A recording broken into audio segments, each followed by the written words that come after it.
paz seja convosco. Passaremos agora a última aula da disciplina Administração Eclesiástica. Nós vamos falar hoje sobre o ingresso e a promoção no ministério. Esse tema é importantíssimo. Todo ano, por ocasião desse processo, surgem inúmeras dúvidas e nós ensinamos aqui no curso. O ingresso no ministério se dá na categoria obreiro credenciado. Após o processo, que será explicado mais à frente, esse obreiro vai receber a sua nomeação e sua credencial e poderá exercer as funções de pastor titular, pastor auxiliar em tempo integral ou em tempo parcial. Da mesma forma, após um período no ministério, ele poderá ser promovido a aspirante ao ministério e exercerá as funções de pastor titular, auxiliar em tempo integral e pastor auxiliar em tempo parcial. Já alertando e orientando, nós somos cristãos em tempo integral ou tempo total. Então, não é conveniente permanecer como tempo parcial. Tempo integral não significa passar o dia todo na igreja, não exercer nenhum trabalho profissional assalariado fora da igreja, mas significa que você está disposto e você colocou as mãos no arado e vai fazer a obra de Deus com todo o seu ser, com toda a sua força, seu coração, sua alma, seu entendimento. E por fim, a categoria que é aquela desejada, que é realmente a consagração completa ao ministério, é a de ministro, onde vai exercer as suas funções como pastor titular, auxiliar em tempo integral e tempo parcial, da mesma forma que nós explicamos isso nas outras categorias. Entendam, nós devemos almejar no ministério chegar à categoria de ministro. Os outros passos são passos intermediários, não são opções. Se você deseja fazer a obra de Deus na Igreja do Evangelho Quadrangular, tem que almejar alcançar a categoria de ministro também. Muitas pessoas que exercem função de liderança na igreja, sendo membros ou não do ministério, o fazem de uma forma voluntária. Nesse caso, é imprescindível que eles preencham e assinem o termo de voluntariado. Aqueles que não são titulares, aqueles que não estão recebendo, inclusive, remuneração da igreja para uma atividade específica, devem preencher esse termo de voluntariado. Vamos entender agora como que funciona esse ingresso e a promoção no ministério. Inicialmente como obreiro. O obreiro credenciado, após um período de 4 anos, ele poderá, mais uma vez, postular à promoção no ministério, como aspirante ao ministério. Caso ele tenha cursado os 3 anos do Instituto Teológico, receba o diploma do curso livre de teologia, serão necessários apenas 3 anos, sempre na categoria de pastor auxiliar em tempo integral. Por isso que eu não aconselho a permanecer como tempo parcial. Entendam a grandeza e o propósito do ministério. Para a promoção de aspirante ao ministério a ministro, são apenas 2 anos. Ou seja, a grande maioria fica como obreiro. Normalmente, quem atingiu já a categoria de aspirante, ela naturalmente dá prosseguimento para concluir a sua promoção ao ministério e ser consagrado como ministro. Para esse ingresso ou promoção no ministério, inicialmente é feita a inscrição. Tudo é voluntário, ninguém é obrigado a nada. Mas a partir do momento que assume a responsabilidade e o compromisso, ele deve seguir as regras, as orientações que são passadas, aquelas previstas no nosso estatuto e no nosso regimento interno. É realizado um curso de preparação para a prova de postulante. Esse curso é obrigatório, tem validade por 2 anos. Caso alguém desista e faça o processo novamente no ano seguinte, ele poderá aproveitar esse certificado do curso.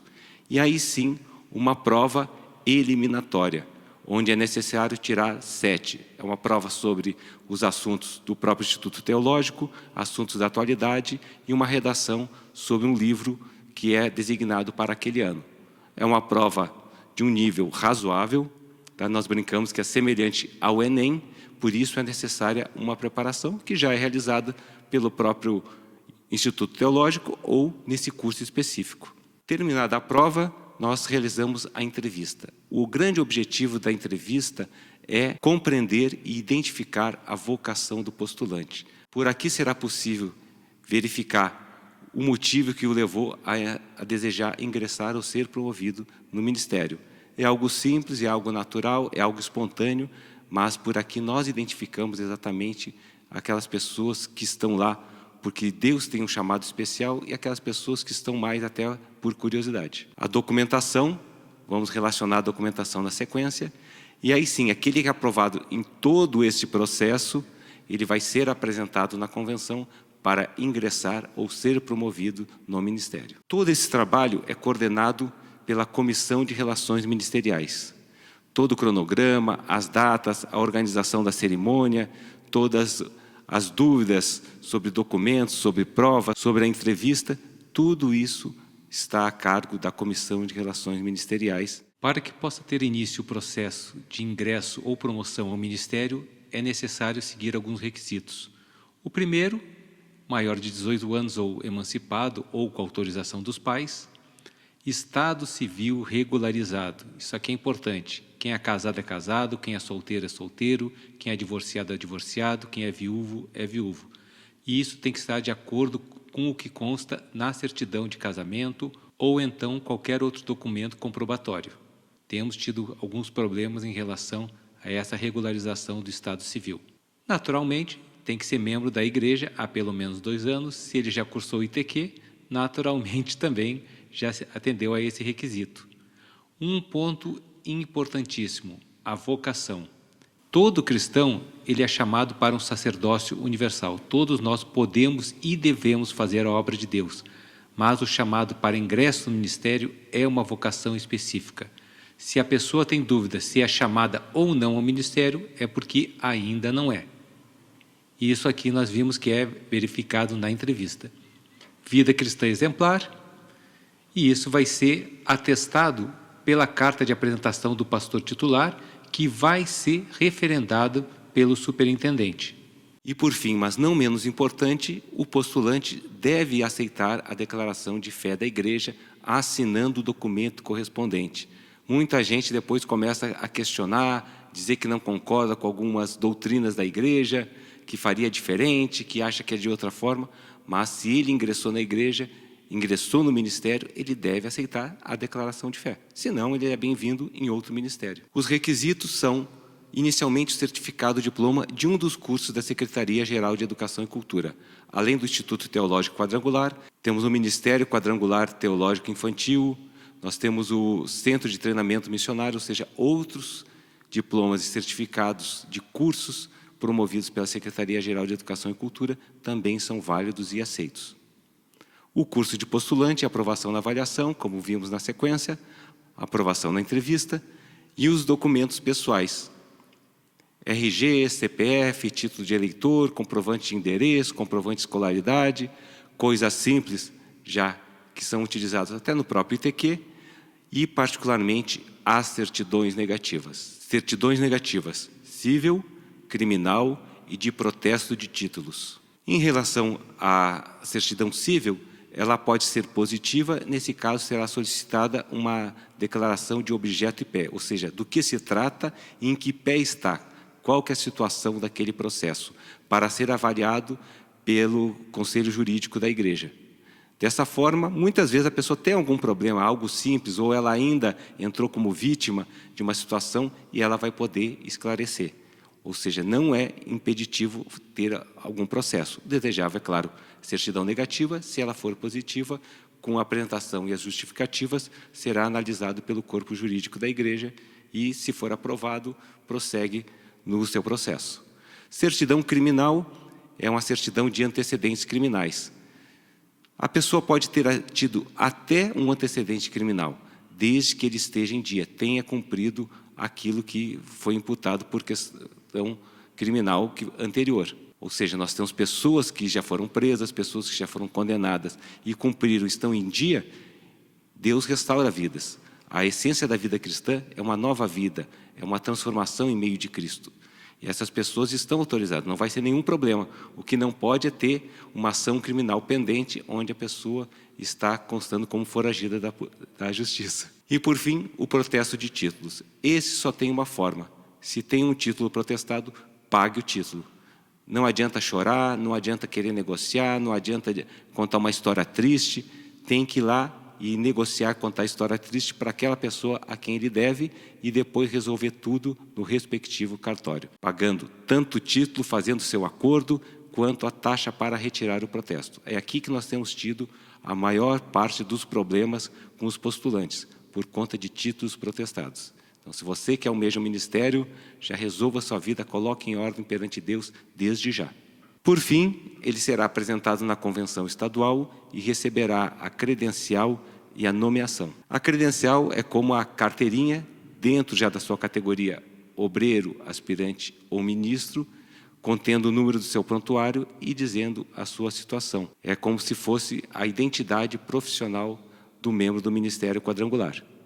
E a nomeação é a nomeação autoridade conferida pelo Conselho Nacional de Diretores para que ele exerça o seu ministério junto à sua igreja. Para a Convenção Nacional, o pastor titular, ministros e aspirantes são membros natos. É obrigatória a inscrição e a participação nessa convenção.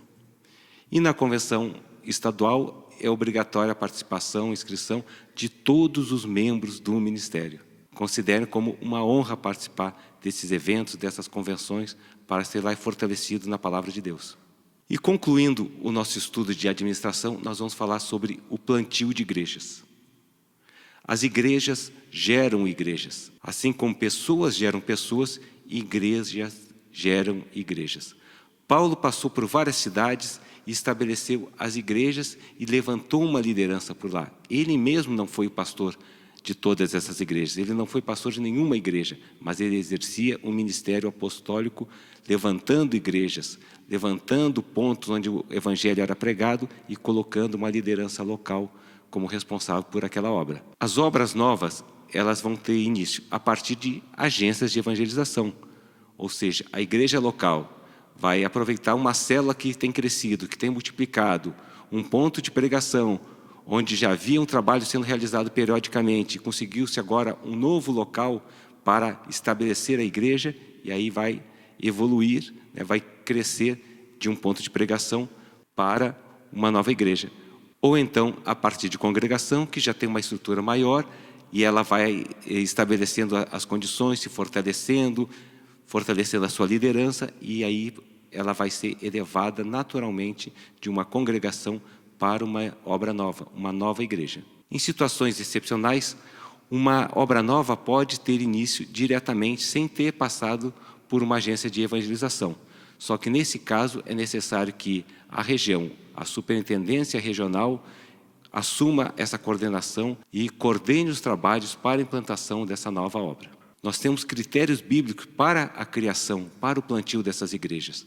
Tem que ser o poder e o desejo de Deus de salvar vidas, não para fins estatísticos. Levantamos tantas obras, temos tantos membros, temos tantos pastores, mas é o desejo, a orientação, o chamado de Deus para que as vidas sejam transformadas. Essa igreja, ela tem que ser saudável, ela tem que ser fiel às Sagradas Escrituras. Tem que ser uma igreja onde haverá pessoas capazes de levar o ensinamento de Cristo, o ensinamento dos apóstolos com a autoridade de Jesus a essas pessoas. E, basicamente, proclamação do Evangelho. O Evangelho da salvação, o Evangelho da transformação, o Evangelho de nós reconhecermos o senhorio de Cristo. E com isso, nós concluímos vendo aqui qual que é a grande função da igreja. A partir da salvação, que é o primeiro passo na vida cristã, nós vamos continuar ensinando para que ele cresça, se capacite cada vez mais para fazer a obra de Deus e adoração. A adoração não tem nada a ver com louvor, com música, com teatro, com dança. Adorar é servir a Deus com todo o seu coração, com toda a sua força, com toda a sua alma, com todo o seu entendimento. Jesus, na grande comissão, fala: ide, fazei discípulos de todas as nações, batizando-as em nome do Pai, do Filho e do Espírito Santo, ensinando-as a guardar todas as coisas que eu vos tenho mandado. E conclui, finalmente, dizendo: eis que estou convosco todos os dias até a consumação dos séculos. É isso que nós queremos para a nossa igreja, é para isso que nós trabalhamos como servos de Deus, fazendo a obra de Deus na igreja local, na vida das pessoas, para que o nome de Deus seja exaltado e as pessoas reconheçam Jesus como seu único Senhor e Salvador. Obrigado, Deus abençoe e até a próxima.